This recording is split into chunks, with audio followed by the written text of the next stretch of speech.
আসসালামু আলাইকুম গাইস, শুভ সকাল দিল্লি রেল স্টেশন থেকে। সো রাইট নাও আমি এখন আছি হচ্ছে দিল্লিতে।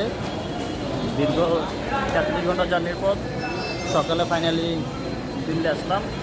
এখন ইনশাল্লাহ এখান থেকে আমরা আজকের উদ্দেশ্যে রওনা হবো। So let's see what happen, stay tune with me. শুভ বিকাল দিল্লি থেকে। দিল্লির রাস্তায় বিকেলে হাঁটছি।